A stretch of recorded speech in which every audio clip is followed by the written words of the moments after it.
I am very excited to have a very special guest on the Summer Flow podcast today. His name is Aram Levendosky. He's an acupuncturist, a holistic healthcare practitioner, and a dad who has been sticking people where it hurts for over 15 years. I should have put that after the acupuncturist, not the dad, but we'll talk about that. So today we're going to talk about the journey to following your soul's path and fatherhood in the modern world. Welcome, Aram. I'm very excited to have you on the podcast today. Thank you, Tabitha. It's great to be here. I'm excited to be here. Yeah, good. Aram and I have a unique and special history. We met at a senior fair at the YMCA in Sherwood. And I don't know if I've ever told you this, but you're the reason I started my business, Soma Massage. And No, um, I didn't know that. oh, I'll have to tell you this really quick because we're going to talk about universal intervention on today's call too. And Well, I was at a struggle point about whether or not to go back to corporate America or open Soma Massage. And you had referred someone to me, and right at the moment I asked, she called. At the oh, wow. exact moment, her name was Julie. Yeah. And That's she incredible. said, I was referred to you by Aram and I would like to book a massage. And I said, oh, well, that was fast because I had literally just thrown my hands in the air and was like, I don't know what to do. That's amazing. Even going to that event for me was a huge push because I was fairly introverted at the time. And just putting myself out there because I was doing free ear acupuncture demonstrations to try to cultivate and, get my name out there as far as being a business owner in the area.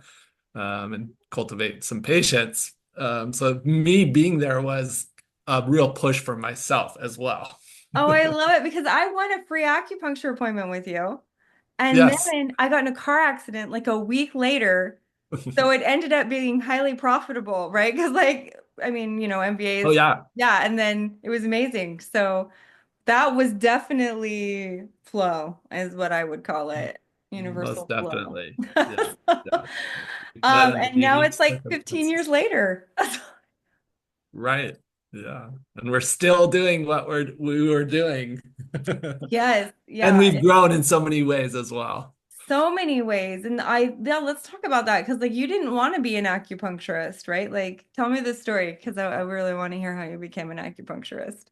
Well, it's a fairly long story, so I'll try to keep it short. But my parents were raised me open to holistic medicine. Um, they always had a wonderful garden, so we ate a lot of vegetables. And taught that my parents, especially my dad, taught us how to cook. He was a healer in his own right.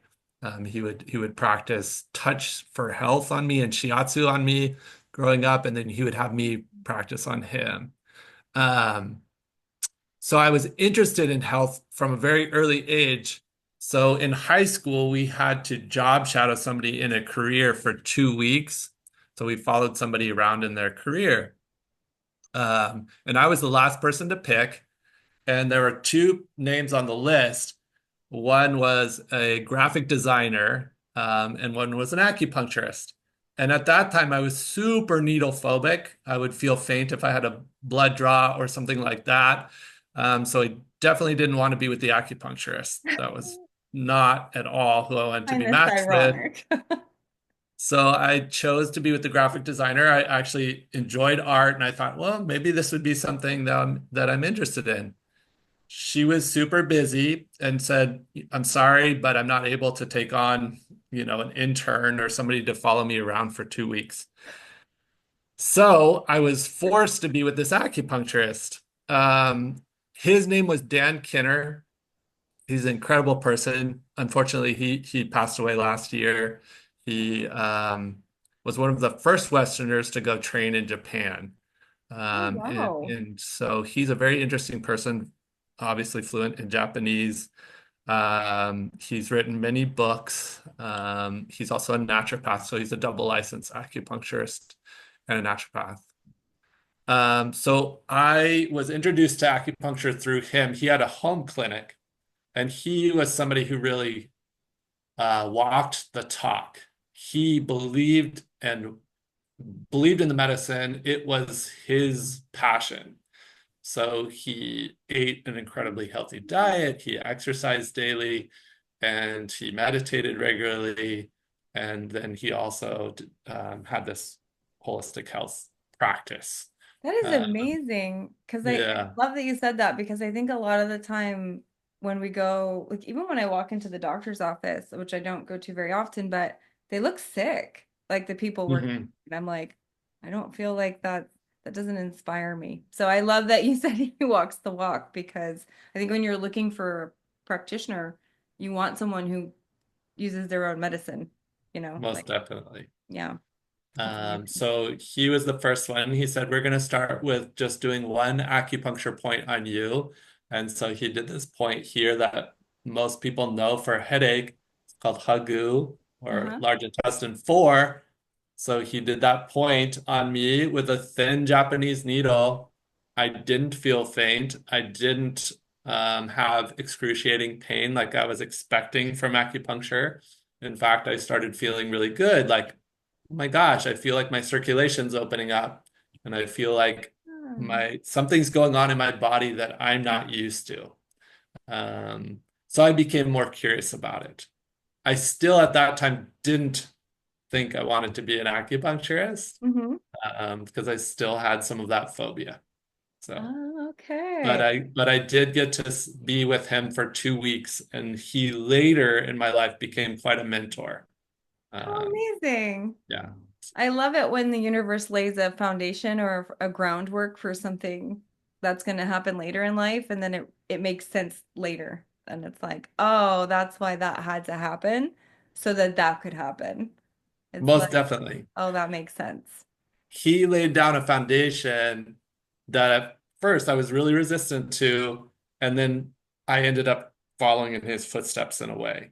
So I ended up going to Japan as well and experiencing acupuncture there as well. I didn't train there in the Hmm. same way, but I lived next door to an acupuncturist there and learned a lot from that fellow as well. So I just had Uh, so many different sort of reintroductions to it that it kept kind of being in my background and saying, "Hey, this is something you should look at." And it's mhm. almost like it kind of slapped me in the face multiple times and say, "Hey, what are you doing? You should be practicing this medicine as well." I like to call that a spiritual bitch slap. It Yeah, just gets a little for bit, sure. it gets a little bit louder when you don't listen, the longer you don't Right. listen. And I didn't listen over and over, so for a while, right? And then eventually, yeah, my own pain brought me back to the medicine, and that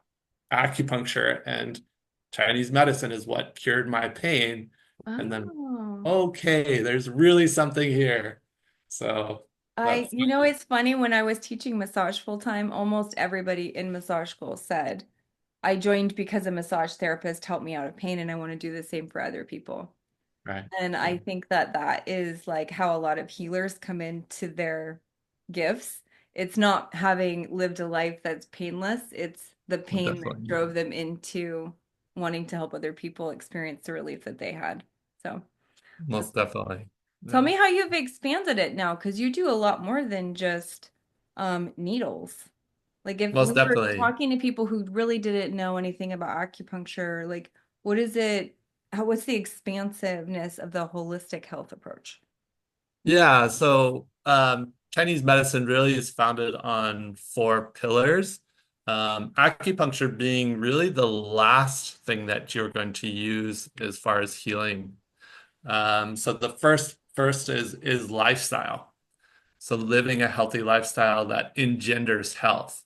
Yeah. So that's really the foundation. So there's diets included in that. Herbs are included in that, um, and keeping your stress at a mild level, but also getting good sleep is really important to that. Um, in Chinese medicine, they follow the seasons really, really closely. So eating seasonally, um, Mhm. staying warm in winter, and preserving one's energy in winter. is really important. It's starting to expand that in springtime and then fully expand your energy and being more active in summer, but then starting to bring that back in fall. Um, so Oh. just following the natural cycles is Mhm. really important. The next step is body work. So if there's an imbalance in the body, and what I mean by imbalance, so in Chinese medicine, it's based on yin and yang. So when one of them is out of balance or one of them is deficient, then we want to bring them back into balance. That's what creates homeostasis in the body and allows us to heal fully. Hmm. So next we bring in body work if the lifestyle's a little out of balance. Okay. So we'll do things like cupping or something called tuina or shiatsu, so different massage techniques that you know so much about.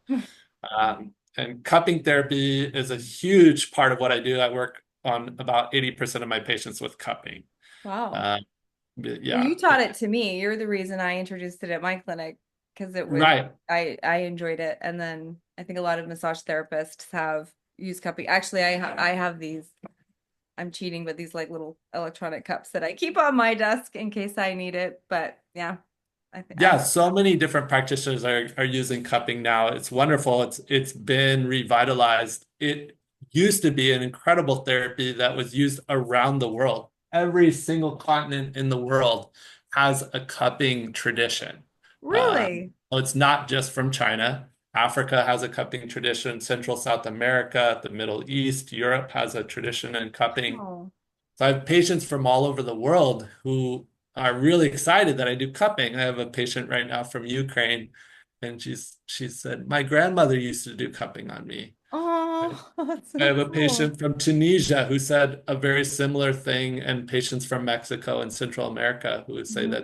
that healers down there would do cupping on them. So it's an old world tradition that's getting revitalized.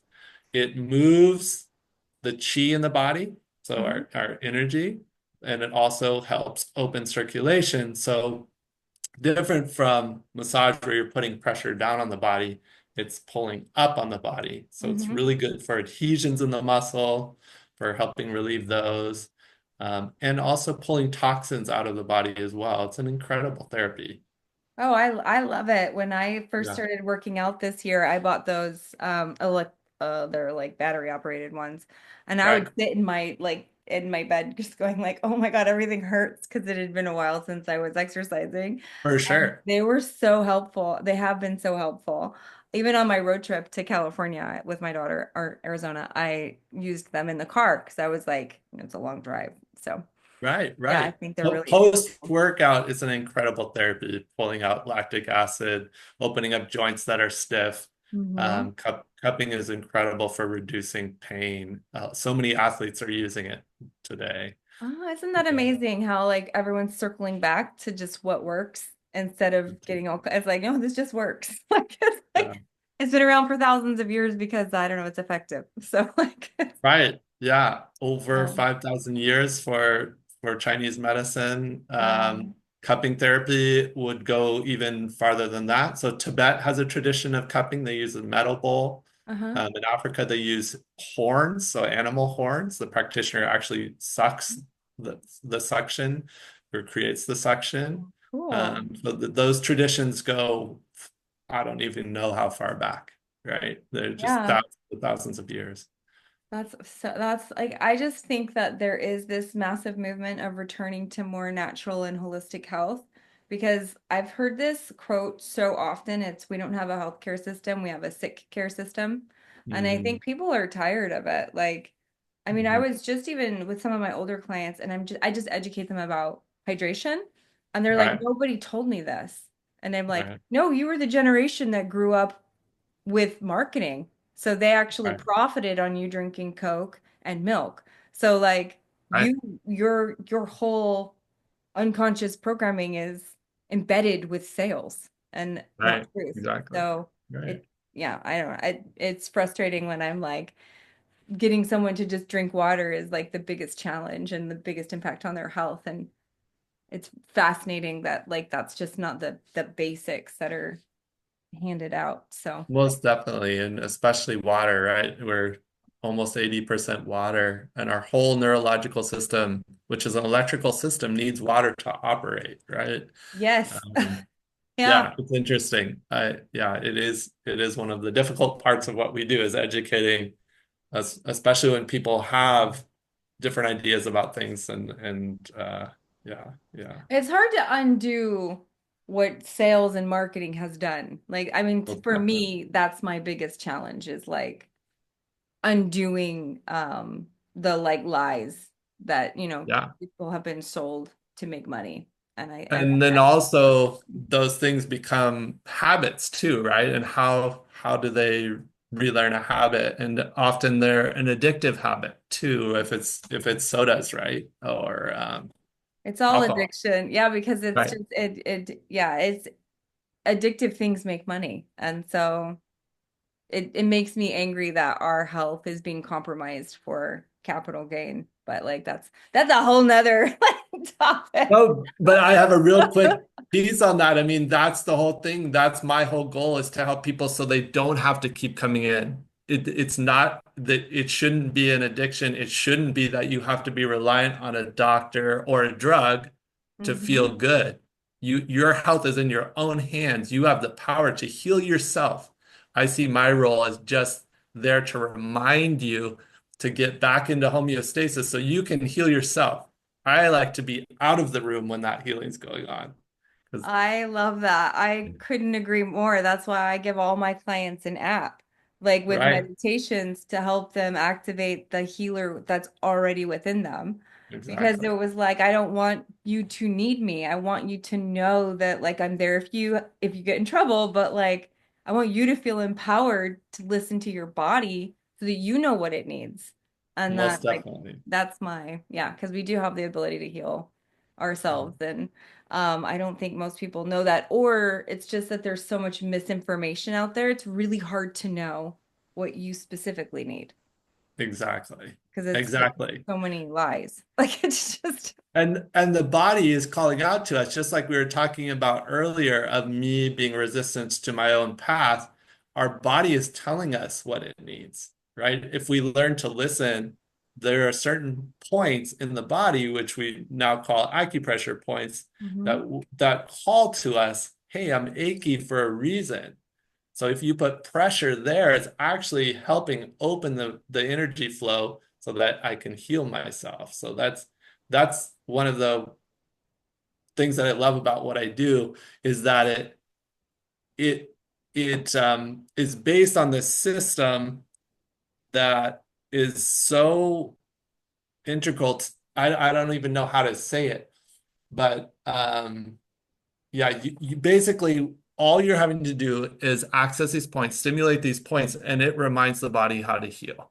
And that's I get out of the way essentially, and the body's just doing the work. And it's more than the body. Obviously, there's energy there and spirit involved as well.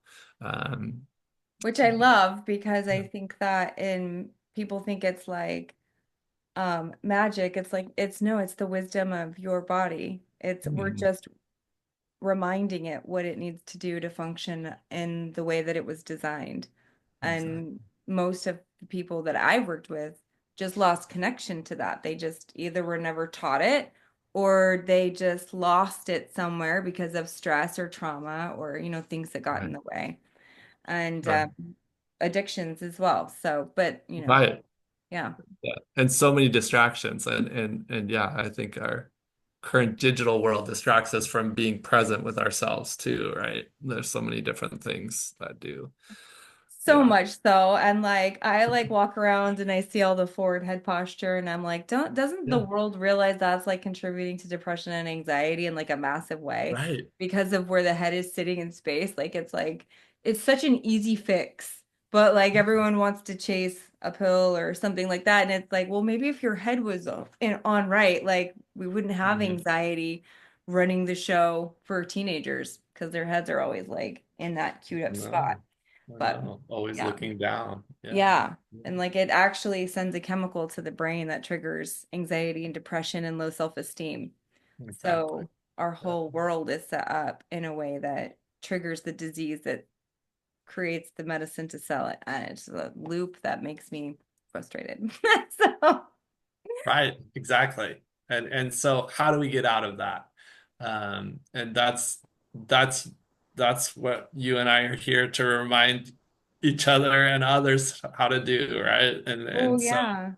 um It's funny because I was watching this documentary on Twitter and in mhm, the downfall of Twitter, basically mm, what ruined it. And it was so there was this scene where they brought back the original CEO and he started telling his employees, "You've got to drink lemon water with sea salt in the morning to activate your hydration." I tell this to all of my clients. So I'm listening to I him go, drink this every morning. right? Like I'm like, Tell of my course patients the same thing. it's life. That and then he told them to meditate. And the Mm. documentary spun it in a way where it was making him sound crazy. And I was like, Uh, what? And I'm like, what? What? And the employees were like, he had the audacity to come in and tell us we needed to drink this lemon water with salt in the morning. And I was like, because he cares about you? What? Like, I mean, I don't want to talk about the politics of Twitter or anything like that, but uh, they were angry that he right, had right, the right, audacity to tell them to meditate and to hydrate. And I was right. like, because it makes you more productive, it makes you more efficient.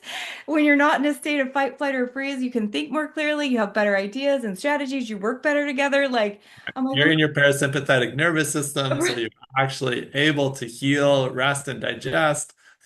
it was so interesting that that was the thing that they were villainizing him about. And I Mhm. thought, like, because what made me think about it was like, how are we supposed to change a society that, like, when even one of a CEO comes in and tells his staff that, and then they're like, oh, he's crazy. He wants us to hydrate and meditate. And I'm like, where do you begin shifting that culture to not thinking that's weird, but just that is normal? Mhm. Like, Yeah, I really think it comes down to education, and then people being aware of what happens when they do feel good and they do get out in nature and they do meditate and they do drink lemon water and eat mhm. good food. Yeah. And 'Cause, compare that to contrast that to the stressful, lifestyle that we're taught to lead on a daily basis. yeah. And Yeah. it's like if I've been listening to the Wild Fit program and he was saying Eric Meads, he's a really big advocate for the natural health movement and he said Nice. um count how many times you are advertised to eat Hmm. on the way to work. Just count. And it was like, Interesting. oh my gosh, especially with our phones, we are Hmm. constantly being triggered into addictive behaviors, Most constantly. definitely. Most And definitely. it made me sad because I was like, I started counting and I was like, oh my gosh, it's so many. It's so Mhm. many. So like, Yeah, our attention is a superpower. Where mhm, we focus, where we concentrate is incredibly powerful. yeah, And that's being taken away from us. So we need to bring it back. And yeah, that's how we can heal ourselves. That's how we can connect with one another is one-on-one attention with each other and others. Yeah, and nature. Um, yeah. I super agree. important. Yeah, it's Yeah. very healing. Um, Yeah, so that really speaks to that first pillar of lifestyle. So I didn't get to go over the next two pillars yet. So we you the got me all like I was oh, I got super excited. So the third pillar is movement and the importance of movement, right? And how we can heal ourselves through movement. Yep. So in Chinese medicine, they have something called qigong, which just means chi work. So how to fill Mm. ourselves with chi or vital force and energy. I It's want to really talk about this for a minute because I have a lot of younger guys that come in and they have a lot of like trapped anger in their bodies. And I Mhm. always tell them like that's gonna kill you when you're older. So Qigong, I always say go do Qigong. Like it'll help Yeah, you move that trapped emotion out of your most definitely. body. and it's extremely empowering. Yes, Qigong is an ancient movement art from China. Um, Tai Chi comes out of it, right? Where you have Oh. these longer forms. Qigong can be very short form. It can be a long form as well. Um, but it opens the meridian, the chi flow in the meridians, Hmm. and opens circulation, but can help release emotions and rebalance us. And it truly is a self-healing movement technique. I consider it movement meditation. You're bringing concentration and focus Uh-huh. to movement, and you're combining those two things, which is incredibly powerful. Yeah. Yeah, That, do you think that would help with this kind of like modern issue with focus that we're experiencing now at a greater rate, like ADHD, ADD, those types of things? Do you think that would it help makes people with? most definitely it makes you slow down. It gets Mhm. you off your phone. Hopefully you know what I mean. Hopefully you're not looking at your phone while you're doing qigong. I recommend finding a real live teacher and doing it with a real live teacher. But the next best thing is if you have to go through Zoom or YouTube, sure. But try to practice on your own or in a group. It's incredibly empowering, and yes, it does fully cultivate concentration and help get us in one-mindedness, right? Because Mhm. you're thinking about this movement you're doing. You're working on observing your breath, just like in meditation, but you're moving and meditating at the same time. Oh yeah, I have this one where you go up on your toes and then pull your arms down and you exhale really fast. Mhm. That I started doing while I'm making my coffee in the morning. And Yeah, it's such a great energizing like way to get up and get your body just ready for the day. for sure. I Yeah. love it. Yeah, I mean I started doing a Qigong class on Mind Valley, which is like a personal development program on my phone. Right. But like Right. I just used it because I've never had time to go find a For Qigong sure. class. But There's an incredible teacher here in Portland, Liu He. She's a uh-huh. real master from China. Her and her brother, Liu Dong, I got to train with them and actually went with him to China, but they're incredible teachers. Oh, Uh, nice. Are you still yeah. teaching Qigong? Or do you? I'm not teaching, no. Okay. Teaching some meditation, but not Qigong at this time. Oh, what kind of It's fun. meditation are you teaching? The tradition, the Japanese, it's full moon meditation, a Uh-huh. particular meditation that I learned when I lived in Japan. Oh, nice. Are you Yeah, doing, do you do that online? Do you do that in person? online. Oh, So nice. through Zoom. Uh-huh. Yeah, yeah, and it's mostly through my son's Aikido dojo. So Oh, nice. with that community, but other people are welcome as well. Right now, we have people from all over the country zooming in, which is fun. Yeah, Oh, that yeah. is so cool. Maybe Yeah, if you have a information I could share it if you for want sure. for people I'm to. not the host, the Aikido teacher is, Okay. but yeah, yeah, yeah. Very nice. I Yeah. love it's funny, I used to think meditation was an excuse to take naps that people lied about. Like I didn't even let energy work in my clinic. I was like, nope, nope, we're not having any of that nonsense. And then I Right? did it, and my whole perspective changed. And now I meditate like a lot, and I love it. Mhm. And I feel younger and more energetic and more vibrant. Even I always show people pictures of me from 10 years ago, and I'm like, I look Mhm. younger now than I did 10 years ago, and I haven't, Mhm. it's because of the meditation and Wow, lifestyle changes, but mostly meditation. that's amazing. That's Yeah. awesome. Yeah, Learning to yeah. like regulate my mind and be in charge of it. So, Right. It's incredible for mental health and for general health. Meditation is so powerful. what is it if you had to explain it to a newbie who's never meditated and thinks it's dumb? How would you, what would be like what the simplest way to explain why it's helpful, like why it's the maybe number three, two thing they should add into their day besides water. But Um, like, I don't water things number one. well, do you want to experience inner peace? Hmm. Um, because it allows us to do that. Um,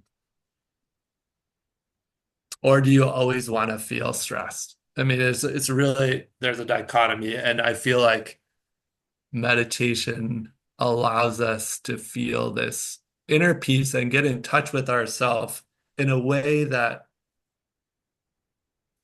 I don't know anything else that allows that, right? Yeah. Yeah.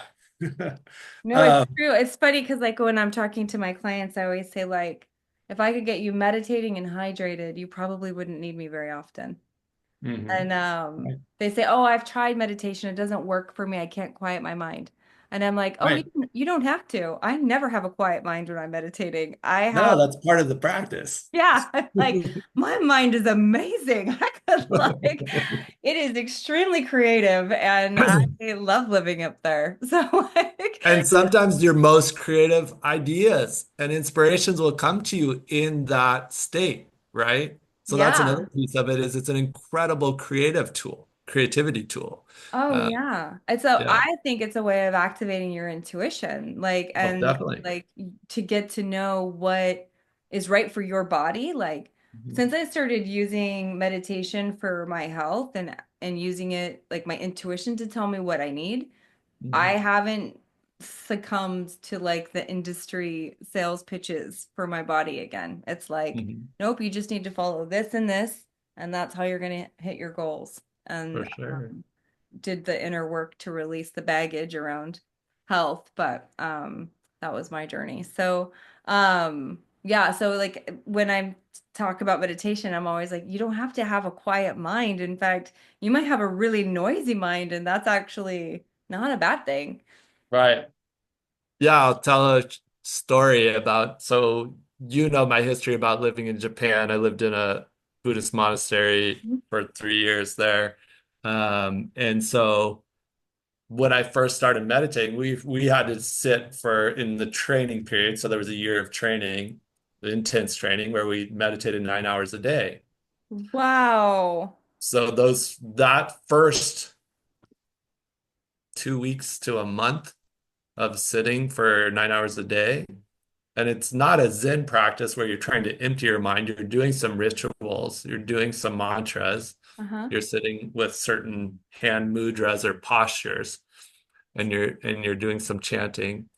But when you're first doing that, your mind is so busy. It's like it's like you're getting to sit with yourself and look back at everything you've done in your life, right? So you're Mhm. flooded with memories. You're flooded with, oh wow, look how I did this in my life, this experience, and look how I could have done it differently. Mhm. So that first month was a very busy mind time. But then it starts kind of calming. It's like waves, right? There's all these waves coming in, and then it starts, oh, there's less and less waves. And I Mhm. can really focus on each wave or each thought or each memory, whatever's coming up.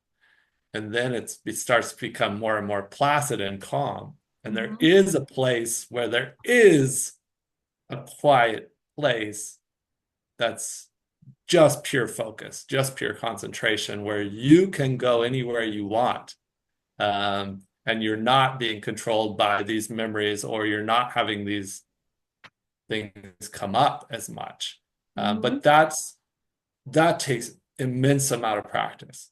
So to say that I don't know how to meditate or that I can't meditate, there's nobody is a professional at it. It's just a practice, Yeah. just like practicing basketball. You're not going to make every shot. You have to keep shooting, right? Yeah.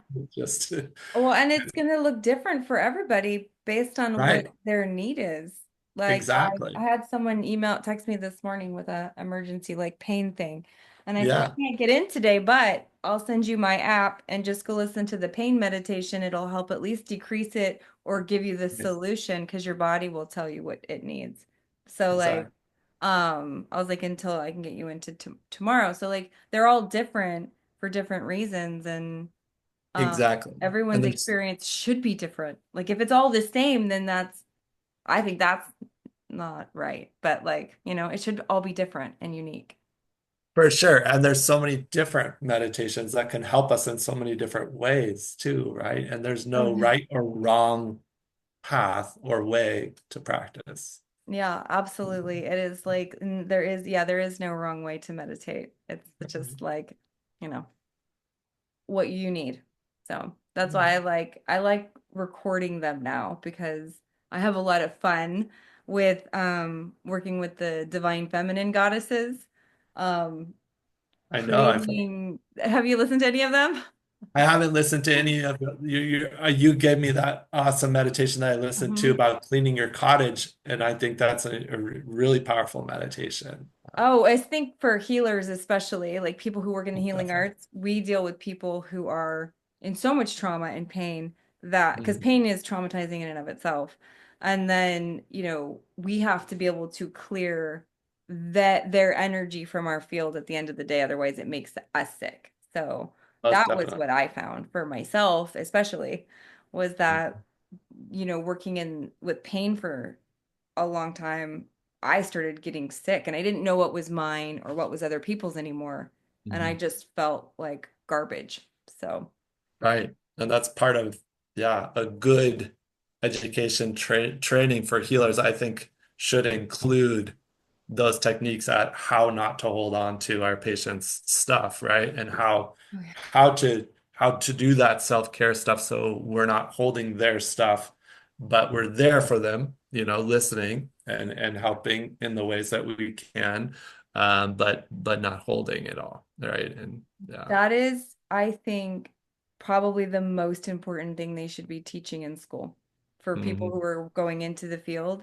It's how to not take on their stuff, but like how to let it go at the end of the day. Because I Most hear definitely. horrific stories and I can hold space for people and I don't get in it with them anymore. Right, Like, right. Same. and I you have to, right? most definitely people, we're like counselors. People are opening up in ways that and telling us things that they haven't talked about before. And, Mhm. usually it's a very sad story, right? Yeah. And I think, yeah, we see so much burnout with health practitioners. This is one of the things that leads to it is carrying the burden of our of the patient suffering, right? Yeah. I Yeah. mean, it's to me, I think probably if you want, because people always ask, like, because the massage therapist average career is less than 5 years. And it's Hmm. because they usually destroy their body because they're not working smart enough. They're not working in alignment with what their body needs. They don't have boundaries with their clients, like, and just Right. this total lack of education around self-care. And it's sad because it's such a wonderful profession that It is. lacks the people in it because they burn out too quickly.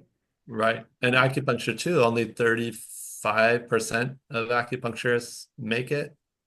That's a So long education to have only the 35% make yeah, it. 3+ year education, 3 to 6 year education. And Wow. yeah, yeah, I didn't know that was true for acupuncture as well. for sure. Yeah, quite a few of us, yeah, Wow. don't make it through. So yeah, that piece is so important. Self-care. Yeah, Uh, how do you do it? How do you prioritize your self-care?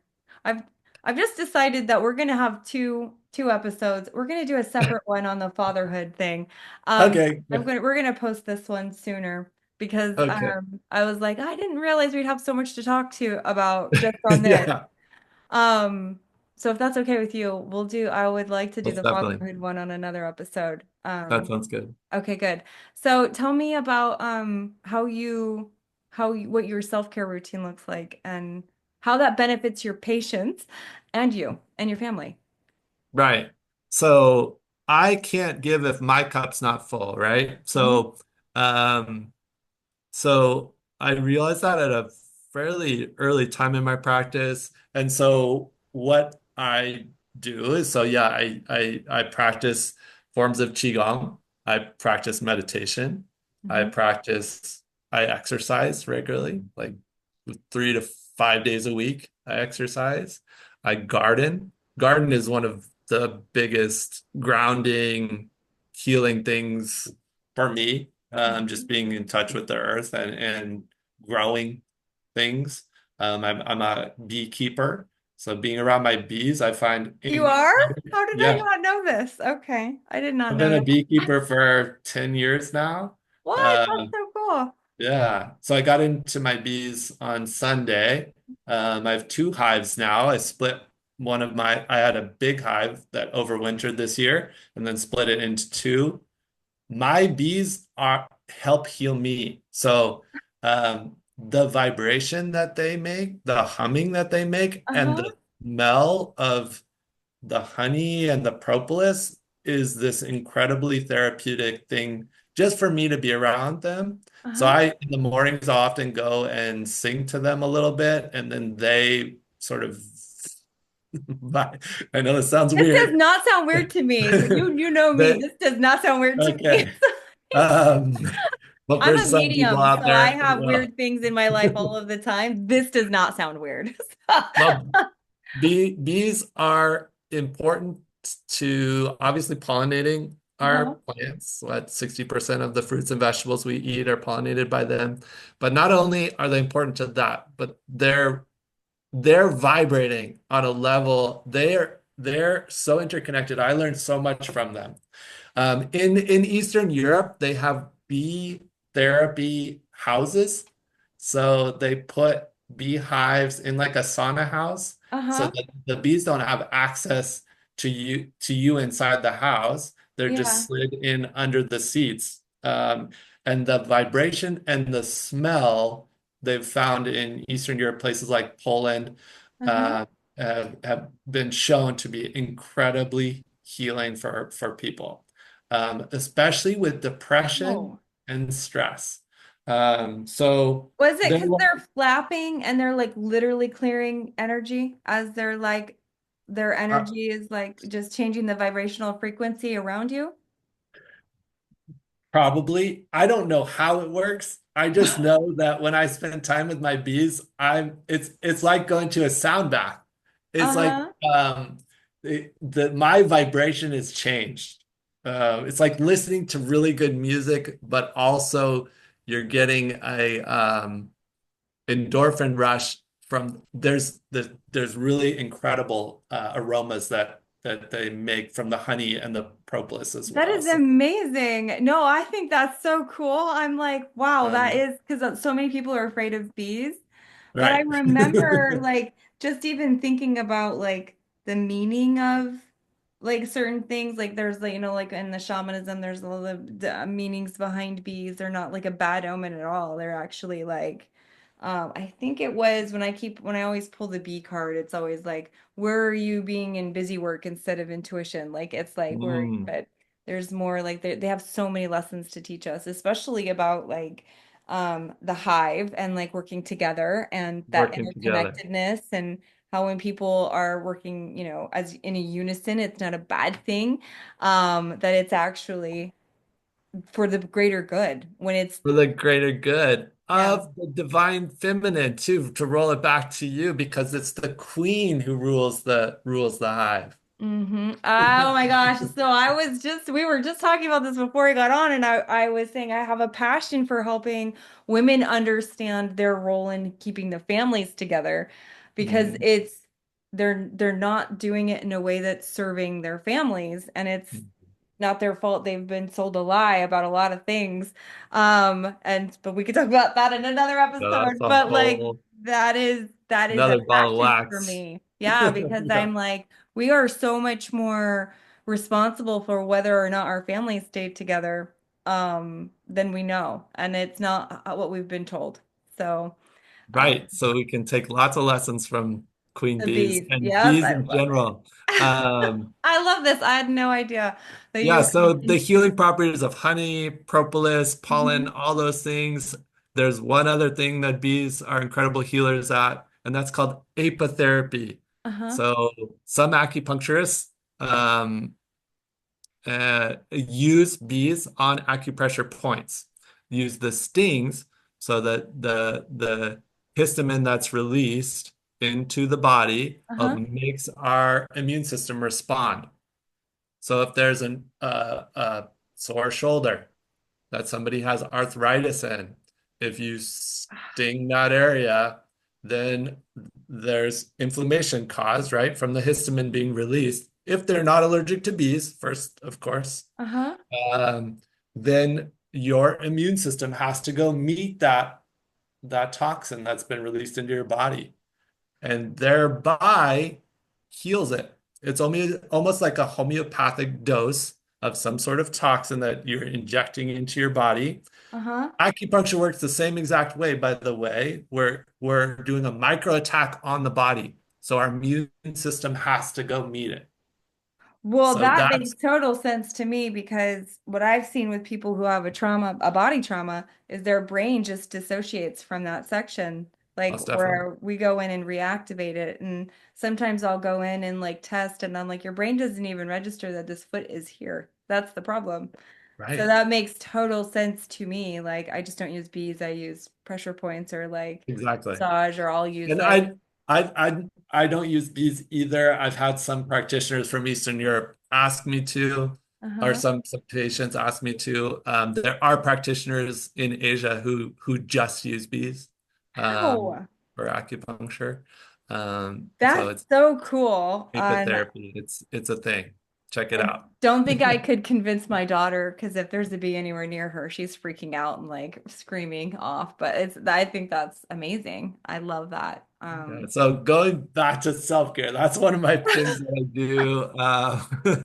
I love being in water. So water is incredibly healing for me. It feels like home for me. Uh-huh. So if I can swim, oh, if I can do things like sauna, and cold plunge, or hot springs, that's incredibly healing for me. So I make a point of scheduling throughout the year different times that I'm doing that. In fact, Nice. next Friday I'm doing some sauna and cold plunge. So yeah, Oh, very nice. yeah, I keep trying, but there's just no way I can convince my body that cold plunging is good for it.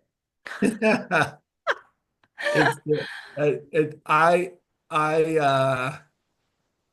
b- I believe in challenging ourselves, right? Like pushing our boundaries and our comfort zones, and it's for me, I get this incredible endorphin release from it, and it helps, yeah, my self-care. Yeah, I believe that. Yeah. I know that there's benefits to it and I'm working up towards it. Sometimes I'll get in the shower in the morning after the gym and I'll go in and it's cold and I'm like, ah, like and I'll breathe through it and I'm like, okay, you're not gonna die, it's fine. But Yeah. yeah, that's one of the harder ones for me, I think. It's hard.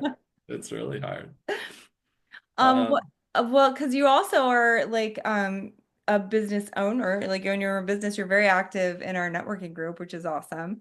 Um, what if you were just because we're gonna go ahead and wrap up soon because I want to yeah, make sure that I honor our time. yeah, for Um, sure.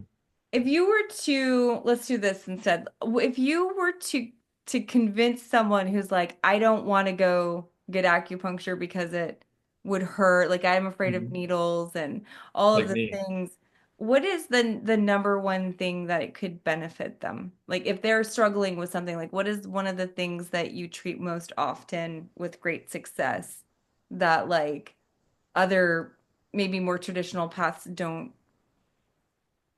even touch at the level that acupuncture can. Well, I think other modalities touch it as well, but definitely for some pain that's for pain, it can help release pain in Hmm. incredible ways. Um, but yeah, instead of just one, there's also stress because it releases endorphins in the body. Hmm. It helps calm and relax us. So Yeah. it can help reduce pain through those endorphins being released and through that circulation being opened up. Um, but it also for stress, it's an incredible therapy. Well, There's stress creates pain. Like the two also, are not separate. And like there's a book that was just written by, it's called The Way Out. And it's Mm, this neuroscientist who's educating people about the addictive patterns to pain in their brain and mhm. how it's really difficult to get out of pain once you've been in it for 3 months because now the brain has an addictive strategy of creating more pain and Right. it doesn't know how to get out of it. And Hmm. so things like acupuncture, I think, are great for helping break that pattern in the body. Hmm. So that, Definitely. yeah, that's huge in treating pain. And also like the obviously the, hands-on pieces of like releasing the actual pain triggers and things like that. Yeah. Yeah. Yeah. Um, yeah, the theory in Chinese medicine is where there's pain or stress, there's a blockage of the flow of energy. So that's why we have these meridian systems. There's 12 main meridians that go across the body, and we select different acupressure points to open up the flow. So if you think of a dam on a river that the water's not flowing through, it's blocked. Um, there's going to be some pain points downstream where they're not getting enough water. So to reopen that up, then you have less pain. It's that's what we do with acupuncture, cupping therapy, and the Very different. effective. Mhm. I think it's very effective. I mean, I used Okay. it obviously when I was in a car accident. I saw you twice a week. So it was, Yeah. I think, and actually I was telling Chris yesterday when we were at the meeting that I think is one of the things that got me through one of the hardest years of my life because my marriage Mhm. was falling apart at the same time Wow. and I was in massage school. And it was like I think that the car accident, although horrible, was a little bit of a blessing because Mhm. I got like two acupuncture appointments a week and two massages a week and it Nice. helped keep me out of that like complete, mental breakdown from, Mhm. having something big like that happen in your life. Definitely. Yeah. Yeah. Interesting how sometimes an injury can be a healing opportunity, right? Yeah. I Yeah. would have never gotten that kind of care for myself through my divorce like that. Like I wouldn't have made the time for that, right? Because who has time for that? But because I was in my car accident and I knew I needed my body to work because I was in massage school, I was like, I don't have a choice. Like I have to prioritize it. And it was being paid for because in Oregon we get, that covered under our auto insurance, which is amazing. Right. But yeah, so this was so much fun. And This I'm was, we like, can talk for hours. I was like, I okay, think well, you're so. gonna be a regular guest. Like, Yeah. I'm like Well, so I hope I passionate didn't about go this. off on too many tangents. So I really enjoyed No. spending time together and talking together. So I really appreciate you, Tabitha. Oh, I appreciate you too. And like the just the influence you've had on my life over the years has been amazing. And at BNI, which is our like the networking group that Aram and I go to support our, local small businesses, um, everyone stands up every week in testimony to you in a way that is with so much respect for what you give them and freedom in their body that it makes me so proud to like know that like we have such an amazing human in our chapter obviously that is so passionate about helping people feel good and that's like such That's a calling, right? That's very kind of you. And it's not just one amazing human in the chapter. We have an amazing group of humans. Yes. That's what's so beautiful about this group right now is it's such a dynamic group of amazing people right now, and you being one of them. So I really, Thank you. really love everything you bring to the world as well. You've helped teach me how to be a better person in this world. You're an inspiration. Oh. So thank you. Thank you. That's Yeah. really kind. All right. Well, I'm gonna go ahead and close off. I'm gonna put a link to your Cool. website if anyone's interested in booking with you. Just to say it out loud in case they're just listening along. How do people find you? How do they book an appointment? Yeah, just booking through my website is the easiest way. www.aomhealth.com. There's a little book now button. Um, that's the best way to book an appointment. If you All have right. questions, you can write emails there as well. So And you work with insurance, right? Is that right? I do. So most Oregon insurance companies, the bigger insurance companies I'm in network with. Mhm. Uh, Most definitely. Yeah. Excellent. And well, thank you again. I'm so happy that we got to chat, and I'm gonna Okay. look forward to having you back for our Father's Day special because I really want to get your take on parenting in the modern world, and also to have you and your dad on because you guys have such a beautiful connection that I just think it's really inspiring, and I look forward to telling that story. Or I look forward to it as well. So thank you so much for the opportunity. yeah, my pleasure. Thank you. Thank you, everyone, and Yep. we will see you next week.